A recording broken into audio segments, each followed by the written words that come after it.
Once upon a time, in the lively town of Amufia, there was a young seamstress named Neka. She was the youngest of 4 sisters, all of whom were admired for their striking beauty and curvy figures. But Neka was different, slim and delicate, with a quiet strength often overlooked. While her sisters basked in the attention of admirers and the praise of their mother, Neka struggled with feelings of inadequacy, wishing to be seen for more than her modest frame. She yearned for acceptance and recognition, but never got any. One day, Neka was making a dress for one of her clients in her workshop. Neka's fingers moved quickly over the colorful fabric she was sewing, her needle weaving in and out with practiced precision. She was so focused on the fabric that she didn't even hear her sister Agochi enter the room. "Neka, you haven't seen anything. Just wait till you hear," Agochi said with a smirk, her voice cutting through the quiet rhythm of the sewing machine. Neka paused, sighing softly to herself, and looked up at her sister's reflection in the cracked mirror leaning against the wall. "What is it this time, Agochi?" she asked, feigning a calmness she didn't feel. Her sister always seemed to find something to tease her about.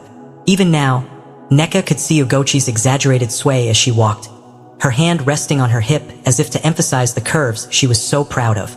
"Oh, Neka, you'll never believe it. Mama and Ani Chinyur just came back from the market, and guess what all the traders were talking about? My new Ankara skirt. One woman even called me the pride of Amufia." Agochi did a dramatic twirl, her wide hips and round backside swaying as she turned. "Can you imagine?" Neka forced a polite smile and nodded. "Yes, Agochi, I can imagine. After all, you remind me every day," she muttered under her breath, though Agochi didn't hear it. Agochi was used to hearing praise and compliments wherever she went, and she took it all as her due. After all, she and her sisters Ngozi and Amara were all blessed with the kind of curvy figures that turned heads and drew whispers in their small town. Neka, however, was the odd one out, the only one with a slim figure and hips as narrow as a boy's. It was something she'd learned to live with even if it stung.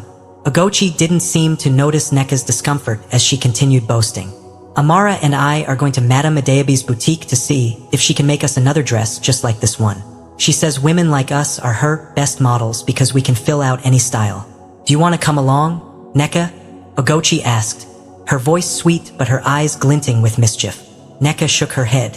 "No, I have work to do here," she replied, her voice steady. She turned her attention back to her sewing, but her hands faltered slightly as she stitched, her fingers tense. "Oh well," Agochi said with a shrug. "It's not like you'd find anything that suits your shape anyway." She gave a little laugh as she turned to leave. As soon as Agochi's footsteps faded down the hall, Neka's calm mask crumbled. She looked at her reflection in the mirror, her shoulders sagging with a sigh. "Shape? I have a shape, don't I?" she whispered to herself, running her hands over her sides and turning this way and that. But no matter how she looked at herself, she couldn't ignore the fact that she had none of the curves that seemed to bless her sisters. Compared to them, she felt like a stick figure. She spent the rest of the afternoon working quietly in the small sewing room at the back of the house, trying to lose herself in her stitching, hoping to forget the remarks that had wormed their way into her thoughts. But even when she was alone, the words lingered, a quiet echo that chipped away at her confidence. Later that evening, the family gathered around the dinner table. Neka's mother, Mama Chinyur, was serving plates of pounded yam and egusi soup, her gaze warm and proud as she looked at her daughters. "Ah, Ngozi, Agochi, Amara, the 3 of you brought honor to this house today. Everywhere I went in the market, people were talking about my beautiful daughters, saying how well endowed and graceful you all are." Neka tried to focus on her food, but her mother's words brought that familiar pang of bitterness. She knew Mama Chinyur didn't mean to leave her out, but it happened so often that Neka had started to expect it. It was as if, to her mother, she was invisible unless she did something to stand out, something her family would approve of. "Neka," Mama Chinyur said suddenly, turning to her, "are you eating well, my dear? You look so thin, and maybe we should give you an extra portion of yam. Perhaps then you'll fill out like your sisters." Her father, Baba Ifani, chuckled from the head of the table. "Mama, leave Neka alone. Not everyone has to look like a market queen. She has her own beauty." Neka managed a small smile of thanks in her father's direction, but her mother was relentless. "Beauty? I know she's beautiful, but she could use a little... what do you call it?" She gestured to her own hips and chuckled. "Some of this, eh?" The sisters laughed, and Neka felt herself sinking deeper into her seat. She could feel their eyes on her, and no matter how hard she tried to ignore it, a flush of embarrassment crept up her cheeks. "It's all right, Mama," she mumbled, her gaze fixed on her plate. "I don't mind." Mama Chinyere gave a dismissive wave. "Fine, fine. But remember, beauty is a gift. Your sisters are lucky to have been blessed with such figures. You could learn a thing or two from them." The meal continued, and though the conversation moved on, Neka couldn't shake the feeling of being singled out. The rest of the family seemed oblivious to her discomfort, laughing and talking about their day, while Neka sat in silence, her thoughts spiraling inward. After dinner, her sisters gathered in the sitting room, admiring each other's outfits and talking excitedly about the upcoming town festival. Neka excused herself and retreated to her room, eager for some quiet. But even alone in her room, Neka couldn't escape the nagging thoughts that plagued her. She stood in front of her small mirror, trying to see herself with kinder eyes. She turned and tried to look at herself from different angles, but no matter how she adjusted her stance or the angle of the mirror, she couldn't see the beauty everyone seemed to value so highly. The next morning, Neka woke up early and prepared to head to Madame Adeabi's shop, where she worked as an apprentice seamstress. She had always loved working with fabric, the way colors and patterns could come together to create something beautiful. It was her escape, her way of finding a piece of herself that felt worthwhile. At the shop, she was greeted by Chisholm, her friend and fellow apprentice, who was setting up rolls of fabric in the front display. "Ah, Neka, you look a little down," Chisholm said, giving her a concerned look. "What happened? Did your sisters tease you again?" Neka shrugged, trying to brush it off. "It's nothing, really. Just the usual talk about how they're all so, well, and how I'm not." Chisholm frowned, reaching out to squeeze Neka's hand. "Neka, you're beautiful just as you are. Honestly, all that talk about big hips and curves, it's just a trend. What really matters is what's inside." She leaned closer and whispered, "And don't forget, you have brains and skills that many people would envy. You're more than just what's outside." Neka felt a small surge of warmth at her friend's words. "Thank you, Chisholm. I know you're right. It's just hard, sometimes." They worked in silence for a while, the shop gradually filling up with customers. As the day wore on, Neka focused on her tasks, grateful for the distraction. She lost herself in the motions of sewing and measuring, carefully cutting fabric and watching her designs come to life. When she worked, she felt at peace, and her worries seemed to fade. Around midday, a familiar voice cut through the shop's quiet bustle. "Ah, Neka, there you are." Neka looked up to see her mother entering the shop, her face beaming. Behind her were Ngozi and Ogochi, their expressions smug as they looked around the shop, taking in the bustling atmosphere.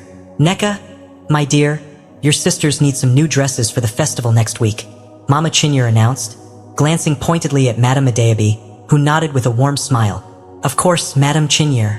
I'm sure Neka will make them the finest dresses," Madame Adeabi replied, motioning for Neka to assist her sisters. Neka clenched her jaw but forced herself to remain professional. She led her sisters to a corner of the shop where they could choose fabrics. As they browsed, Ngozi leaned closer and whispered, "Neka, maybe one day you'll get some curves if you eat more. Then you won't have to hide here in the back." Sewing like a little mouse, Neka bit her lip, refusing to take the bait. She knew they didn't mean to be cruel, but the words stung all the same. As the afternoon wore on, Neka helped them select fabrics and take their measurements, forcing herself to remain polite. When they finally left, she let out a long sigh, feeling drained. "Are you all right?" Chisholm asked, coming over to help clean up the fabric her sisters had left behind. Neka nodded, though her expression was weary. "I will be. One day, maybe, I'll learn to ignore them." Chisholm gave her a reassuring smile. "You don't have to change for anyone, Neka. Remember that." As Neka walked home that evening, her thoughts returned to her family's words, the way they saw her as different, as somehow less. But somewhere deep inside, a small voice reminded her of her worth.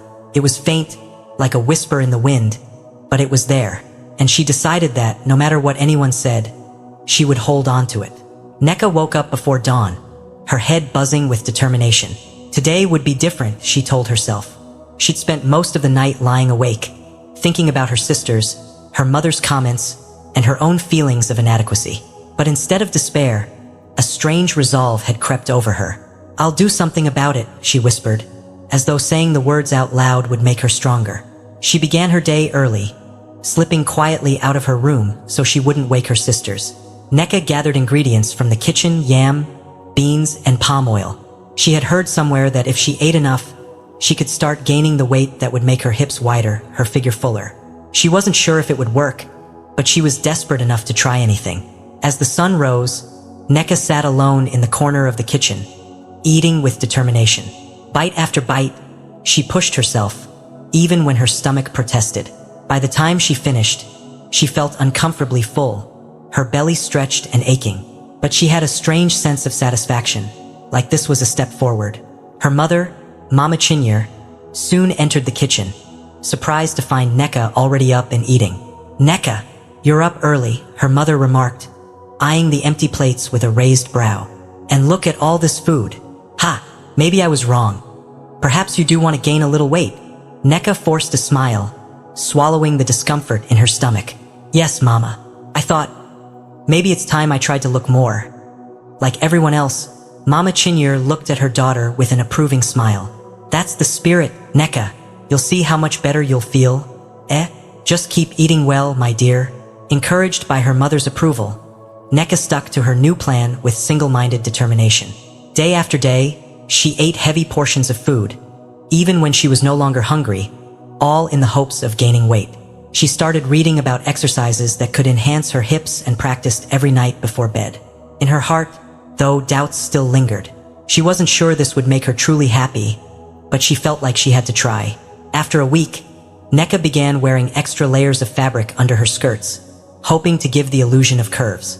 The padding was uncomfortable, and she could barely walk without feeling awkward, but she told herself it would be worth it.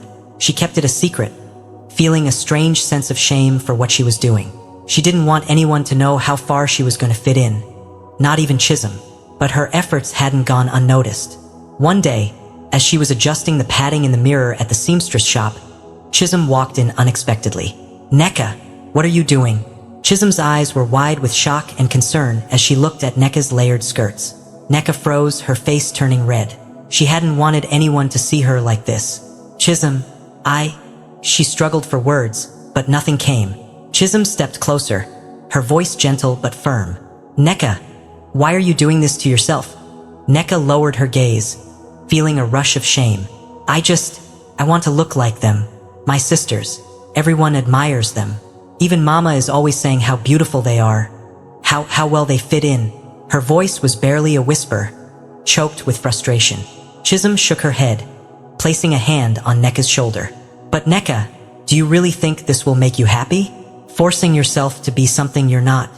"I don't know," Neka replied, swallowing hard. "But I'm tired of feeling like I don't belong. I just want people to notice me." For once, Chisholm gave her a sad smile, her eyes full of understanding. "Neka, the people who really care about you don't need you to change. They see your worth already. I see your worth." Neka looked away, feeling the weight of her friend's words. But part of her wasn't ready to listen. She'd already gone so far, put in so much effort. She couldn't back down now. A few days later, an opportunity came for Neka to put her new look to the test. The annual town festival was just around the corner, and the marketplace was buzzing with excitement. There would be music, food, dancing, and of course, the chance for everyone to show off their finest attire. For Neka, this was her chance to shine, or so she hoped.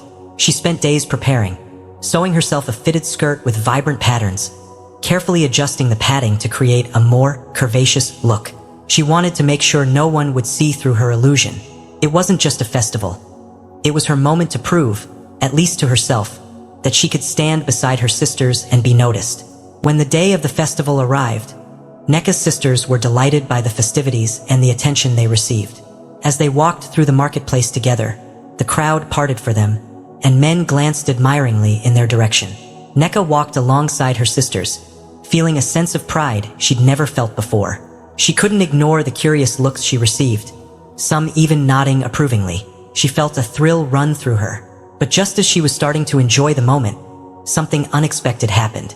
One of the market women, a family friend named Auntie Nkechi, pulled her aside and gave her a strange look. "Neka, my dear, you look different today.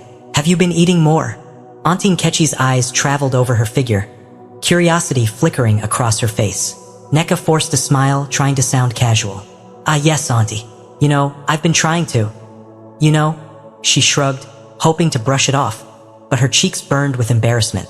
Auntie Nkechi narrowed her eyes, her expression skeptical. Well, it's good you're taking care of yourself. But be careful. Oh, beauty is not in hips and curves alone. Don't make yourself uncomfortable for others.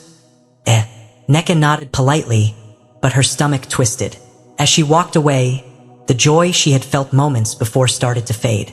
She began noticing how the extra padding made it hard to move freely, how she felt stiff and unnatural, like a stranger in her own body. The final straw came when she and her sisters joined the dance at the center of the festival. They swayed to the music, their laughter echoing through the square. But when Nneka tried to join in, the padding shifted awkwardly, and she stumbled. People around her chuckled, and though it wasn't cruel laughter, it felt like a spotlight on her deception. Her sisters, noticing her struggle, gave her puzzled looks. Ngozi whispered, "Nneka, what's wrong with you? You're moving like someone carrying a bag of rice." Nneka forced a laugh, but her face burned with embarrassment. She tried to keep up, but she felt like she was failing miserably. Her confidence shattered, and her heart sank as she realized that all her efforts had only made her feel worse. As the evening wore on, she found herself slipping away from the festivities, unable to face the crowd any longer. She felt foolish and humiliated, like she'd betrayed herself just to fit into a mold that wasn't meant for her. She walked alone, away from the noise, until she found a quiet spot by the river on the edge of town. Sitting there, staring at her reflection in the water, Nneka felt a mixture of anger and sadness. She thought of all the hours she had spent trying to become something she wasn't, of the discomfort and shame that came with hiding her true self. And for what? To gain the approval of people who only valued her for superficial things? Nneka, she looked up to see Chisholm, who had followed her from the festival. Her friend's face was filled with concern as she approached and sat beside her. "Nneka, why did you leave? I was looking everywhere for you," Chisholm said gently, wrapping an arm around her friend's shoulders. Nneka sighed, feeling the tears that had been building up finally spill over. I tried so hard, Chisholm. I did everything I could to look like them, to be like them. But in the end, I just felt empty." Chisholm nodded, her gaze kind and understanding. "That's because you were doing it for the wrong reasons, Nneka. You were trying to be someone else, not yourself. I just wanted to feel like I belonged," Nneka whispered, her voice trembling. "But maybe I was wrong." Chisholm squeezed her shoulder. "Nneka, you do belong. But you need to find your own way to stand out, not by copying your sisters, but by being who you truly are. You're already special. You just have to see it for yourself." For the first time, Nneka felt a spark of something she hadn't felt in a long time. Hope. Maybe Chisholm was right. Maybe she didn't need to change herself to be noticed. Maybe, just maybe, she could find her own way to shine. As they walked back to the festival together, Nneka felt a strange sense of lightness. She was still unsure of what her path would be, but she knew one thing. She was done pretending. It was time to start discovering her true self, however long it took. And for the first time, that idea didn't scare her. It filled her with a quiet strength she hadn't known she had. The days after the festival felt strangely peaceful for Nneka. She stopped fussing over her appearance and let go of her obsession with trying to fit into a mold that didn't suit her. She focused on her work at Madame Adeabi's seamstress shop, pouring her energy into each stitch, each design. There was something fulfilling about creating beautiful clothes, and for the first time, she felt herself genuinely enjoying her craft. It was during one of these quiet mornings at the shop that Nneka noticed a small, folded note on her work table. Her name was written on it in careful, neat handwriting. Confused, she glanced around, but the shop was empty.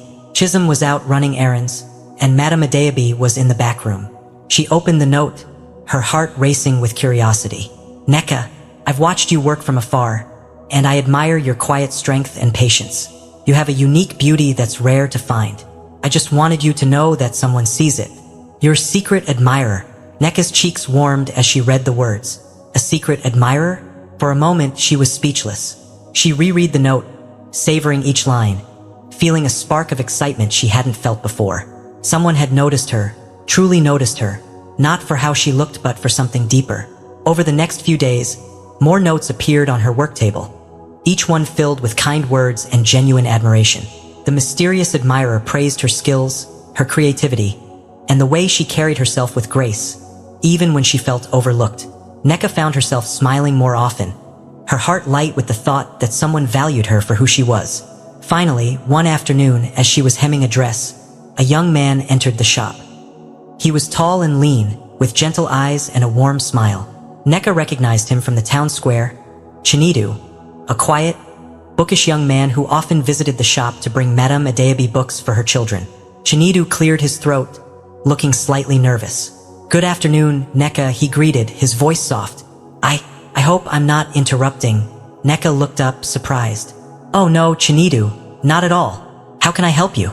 Chinedu hesitated, his gaze shifting to the floor. "Actually, I came to see you." He pulled a small note from his pocket and placed it on her work table, meeting her eyes with a shy smile. "I think it's time I stop hiding behind these notes." Neka's eyes widened as she realized what he meant. You're the one who's been writing to me?" He nodded, rubbing the back of his neck. "Yes, I wanted to tell you in person, but I wasn't sure how. You see, Neka, I've admired you for a long time. The way you work, the way you carry yourself. It's inspiring." Neka felt her cheeks flush, but this time, it wasn't from embarrassment. It was from a warmth that spread through her at his words. No one had ever spoken to her this way before, and it felt both thrilling and humbling. Chinedu continued, his gaze earnest. "I know it might seem strange, but I've seen you struggle, trying to fit in with everyone else. And I just wanted you to know that, to me, you're perfect as you are. You don't need to change a single thing." His words lingered in the air, gentle and sincere, and Neka felt tears prickling at the corners of her eyes. She blinked them back, smiling up at him. "Thank you, Chinedu. That means more to me than you could know." They talked for a while longer, sharing stories about their lives and dreams. Neka found herself opening up to him in ways she hadn't with anyone else. Chinedu listened with genuine interest, his attention focused on her, as if she were the most fascinating person in the world. After he left, Neka felt a renewed sense of confidence. She hadn't just gained a friend. She had found someone who saw her worth beyond appearances. She decided right then to focus on what truly mattered to her, her work, her talents, and the people who appreciated her for who she was. As the days passed, Neka poured herself into her work with a fresh passion. Her designs grew bolder, her stitches more intricate, and her confidence shone in every piece she created. Madame Adeobi noticed the change and encouraged her to enter a regional fashion competition coming up in a few weeks. "Neka, you have a gift," Madame Adeobi said one afternoon, watching as Neka carefully embroidered a dress. "You should share it with the world. Why don't you enter the competition? You have nothing to lose and everything to gain." At first, Neka hesitated, unsure if she was ready to put herself out there. But Chinedu's words echoed in her mind, filling her with a quiet strength she hadn't felt before. She could do this. She could show the world who she was. Not as the sister who didn't fit in, but as Neka, a skilled seamstress with her own unique voice. She spent late nights working on her entry, designing a dress that captured her journey. Simple yet elegant, with touches of bold colors that symbolized her growth and newfound confidence. It was a dress unlike anything she'd ever made, a reflection of her true self. When the day of the competition arrived, Neka felt a mixture of excitement and nervousness. Chinedu was there to support her, his presence steady and reassuring. As she presented her dress to the judges, she held her head high, feeling a sense of pride and belonging she had never experienced before. The judges praised her work, admiring the originality and craftsmanship. Neka didn't win first place, but she earned a well-deserved second, and the audience's applause felt like a victory in itself. For the first time, she was seen for her talents, her hard work, and her courage, not her appearance. Her family, including her sisters, were in the crowd, and as she looked out at them, she saw something new in their eyes: respect. Even her mother, who had always urged her to be more like her sisters, seemed to recognize her daughter's unique beauty for the first time. When the applause faded, Chinedu approached her, his smile proud and warm. "Neka, you were amazing. You did it. I knew you could." Neka laughed, feeling light and free. "Thank you, Chinedu. I never thought I could feel this way, like I belong." He took her hand, giving it a gentle squeeze. "You've always belonged, Neka. You just needed to see it for yourself." And in that moment, Neka realized he was right. She didn't need to change who she was to fit in or to be noticed. She was enough, just as she was, and her worth had been there all along, waiting for her to embrace it. With a heart full of gratitude and newfound self-acceptance, Neka stepped forward into a future that finally felt like her own. After the competition, Neka's life took on a new rhythm, one that felt truer and freer than she had ever known. Winning second place had lit a fire inside her, and for the first time, she felt the courage to embrace her own path. Her family, especially her sisters, had taken notice of her success, and even though they still teased her from time to time, their tone was softer, with an undercurrent of admiration that hadn't been there before. In the days following the competition, Madame Adeabi promoted Neka from apprentice to junior seamstress, giving her more responsibility around the shop. The older seamstresses now treated her with respect, often consulting her on designs, and Madame Adeabi herself began encouraging her to take on more clients. Neka relished the change. Her confidence grew with each new dress, each happy customer. One afternoon, Madame Adeabi called her over after the shop had quieted down. "Neka, you have a gift with fabric and design," she said, smiling warmly. "Your work stands out because you put your heart into it. You should think about building a collection. Pieces that reflect your own style and creativity." Neka was taken aback. "A collection? Me?" She laughed nervously. "Madam, I don't know if I'm ready for that." "Nonsense. You're more than ready," Madame Adeabi insisted, waving away Neka's doubts. "People are already noticing you. Give them more reasons to." Neka mulled over Madame Adeabi's words that night. The idea of designing a collection thrilled her, but it also scared her. Could she really do it? She had spent so long living in the shadows, hiding her talents and trying to conform to others' expectations. But this was different. This was a chance to make something truly her own. Encouraged by Madame Adeabi's faith in her, Neka began spending every free moment working on her collection. She sketched out designs late into the night, letting her imagination guide her. She played with vibrant colors, bold patterns, and silhouettes that expressed her own spirit, pieces that were elegant yet simple, strong yet understated, much like herself. Chinedu was a constant source of support, dropping by the shop to see her progress and listening as she described her ideas. One evening, as they sat together in the shop after closing hours, Neka showed him a sketch she had been working on. "It's beautiful, Neka," Chinedu said, admiring the intricate patterns she had drawn. "You have a way of making fabric come alive." Neka felt a warm blush rise to her cheeks. "Thank you, Chinedu. I want these pieces to mean something, to be more than just clothes. I want people to feel confident and strong when they wear them, like they're wrapped in a piece of themselves." He nodded thoughtfully. "You've come so far, Neka. I remember when you first started, how much you doubted yourself. But look at you now." She smiled, a flicker of pride warming her heart. "I never thought I'd get here, but I think maybe I'm starting to believe in myself." As the weeks went by, Neka's collection began to take shape. She crafted each dress with care, pouring her heart and soul into every stitch. Word of her new designs began to spread through the town, and soon, people were coming to Madame Adeabi's shop specifically to see Neka's collection. Her sisters, too, had become her unexpected cheerleaders, marveling at her work with newfound respect. One evening, as Neka was putting the finishing touches on her collection, her sister Ngozi came to visit her in the shop. Neka was surprised. While Ngozi had always been the most affectionate of her sisters, she had rarely shown interest in Neka's work before. "Neka, I just wanted to tell you," Ngozi began, her voice soft. "I'm proud of you. We all are." Neka looked up, her eyes wide with surprise. "Ngozi, thank you." Ngozi hesitated, then continued, her gaze downcast. "I know we used to tease you a lot, and maybe we didn't make it easy for you. I'm sorry, Neka. I didn't realize how much it hurt you." Neka's heart softened, and she gave her sister a small, forgiving smile. "It's okay, Ngozi. I know you didn't mean it, and besides, it pushed me to become who I am now. So, in a way, I'm grateful." Ngozi gave her a hug, her embrace warm and genuine. "You're amazing, Neka. You're going to go far, I know it." In that moment, Neka felt a sense of closure, a quiet peace that filled the space where her insecurities had once been.